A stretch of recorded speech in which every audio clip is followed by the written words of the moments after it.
On Friday, August 31st, FEDUPVermont held a rally at the Factory Point Town Green in Manchester to highlight progress made and progress yet to be made on the national struggle against an opioid epidemic that shows few signs of abating anytime soon.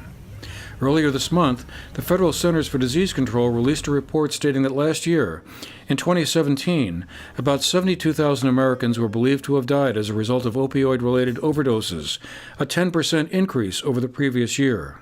FEDUPVermont, a chapter of the National Association, took part in a nationwide series of rallies to encourage both governmental and medical communities to step up their efforts and work to reverse the spread of the use of opioids. Here in Manchester, 4 women who organized the local FEDUP chapter and second rally, the first was held about 1 year ago in the same spot, addressed the crowd who turned out to hear them.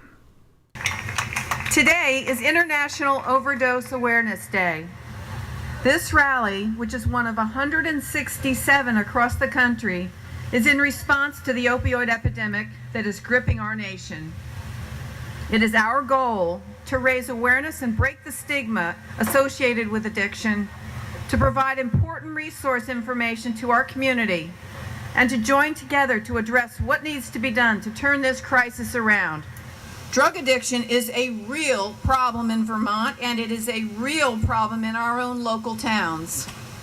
1 out of 3 families are directly affected by problems of addiction. In 2016, the national average for deaths from overdoses was about 20 people per 100,000, and Vermont was the only New England state with a roughly similar rate. All the region's other 5 states reported higher rates, with New Hampshire at 39 deaths per 100,000 people, ranking near the top in the entire country. But Vermont and Bennington County still have a lot of work to do, and more funds are needed to fight the epidemic, said Ken Zigsbury, the executive director of Turning Point, a recovery center based in Bennington. Things are getting a little bit better. From last year to this year, we had about 10, 11 less people die due to drug-related deaths. That's not enough. It certainly isn't enough, to have any Vermonter die from a drug-related death. It means we're not doing our job properly. We're not getting enough funding to do what we need to do. We need to get more money for prevention, for recovery. We are trying to survive on these fumes of funds that we're working with, and it's just not acceptable. Our government needs to start doing something and sending some funds some way so we could actively start doing some really important things in our communities.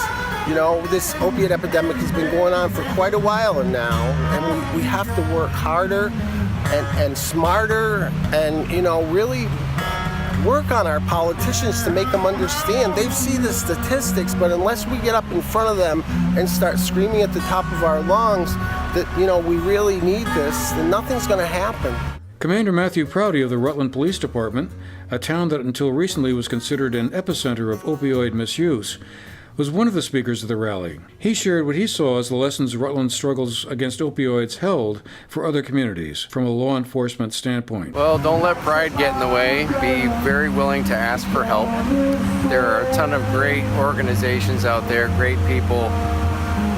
In any community, if you look at individuals, you will see talents and strengths and maybe some fallibilities. You kind of push them to the side, and gifts that people have that can help provide hope, infrastructure, money, skills, all of these things that help you combat these issues. Because really what we're talking about is changing an environment from one that said we're going to allow this nonsense to happen around us to one that says, you know what, we're going to invest in those folks in the margin, those folks that suffering from addiction. We're going to, the mental health crisis stuff, economic hardships, and we're going to treat them with respect, with dignity. We're going to own our own issues, and we're not going to rely on everybody else to solve our problems. And for us in the police department, there's absolutely no way we could have had the impacts that we've had if it wasn't for a whole lot of people doing this walk with us, from the neighborhoods,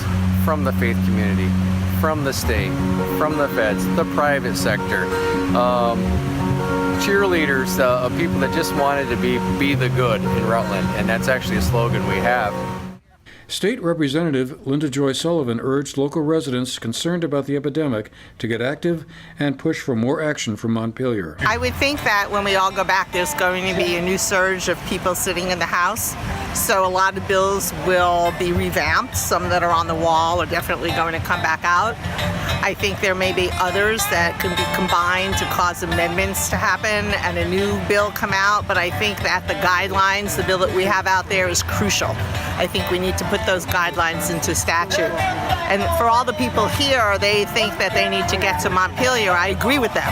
They need to hit every single legislator. They have a huge amount of support up there, so they need to have almost a group of those legislators who signed on to the bills contact the Speaker and make a ruckus in the House. A march on Washington, D.C. is planned for October 7th to advance the message further. For the GNAT-TV News Project, I'm Andrew McKeever. Whatever gets you through your life.